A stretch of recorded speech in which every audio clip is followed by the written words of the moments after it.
not pass a supplemental package unless the HR2 principles are a part of it? Or is there room for negotiation around the border security measure? And do you believe the Senate has made progress in that? Well, we don't know exactly what the Senate has come up with because we've not seen the text. We're anxious to see the text of what they've done.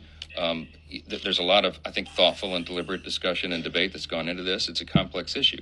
I don't think now is the time for comprehensive immigration reform because we know how complicated that is. You can't do that quickly. I do think it's past time to secure the border, and that's what HR2 reflects. Remember, we passed that bill more than 8-9 months ago now, and it's been sitting on the desk. HR2 had very important elements. Restore Remain in Mexico policy, end catch and release, reform the asylum program, the broken parole process, rebuild the wall. Those elements are critically important. You can't choose from among those on a menu and assume that you're going to solve the problem. This is not a Republican talking point.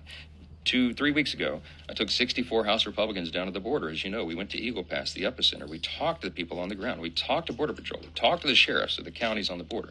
We talked to the deputy chief of U.S. Border Patrol, who's a 33-year veteran of the agency. And they told us, and I've told you this before, they said the best metaphor. He said, we feel very much like at Border Patrol right now that we're administering an open fire hydrant. We don't need more buckets. We need to reduce the flow. We know how to reduce the flow. You have to have these elements involved. So we're not playing politics at this. We're demanding real, transformative policy change because that's what the American people need and deserve, and that they're demanding as well. House Republicans are standing on that line. I will tell the president that today. I've been saying it consistently since the moment I was handed this gavel, and that's never changed. I don't care what you call it. I'm telling you that these elements are important in order to make the change that is necessary. No one should be playing politics with this. There's too much at stake. Fentanyl is the leading cause of death for Americans aged 18 to 49. Trafficking is a scourge. The cartels on the border down there are making billions of dollars trafficking humans into the U.S. 60 to 70% of the people that cross at the Eagle Pass, which is the main funnel right now, are single adult males between the ages of 18 and 40. These are not huddled masses of families seeking refuge and asylum. These are people who come in here probably with ill design. Look, the human catastrophe cannot be overstated. The border is a catastrophe, and it has to be addressed. And you're going to see House Republicans standing and fighting on that hill because it's important for the country. Last question. In the middle, we're here.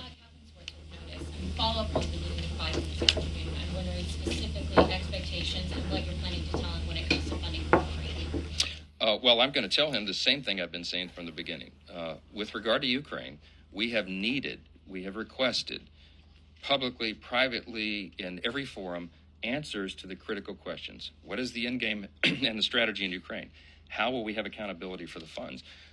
We need to know that Ukraine would not be another Afghanistan. And you see a lot of the American people scratching their heads, having real questions about why that would continue without these appropriate answers. So I'm going to push for those. But before we even talk about Ukraine, I'm going to tell the president what I'm telling all of you, and we've told the American people, border, border, border. We have to take care of our own house. We have to secure our own border before we talk about doing anything else. And that's the message I've had since day one. It's the message we'll continue to have.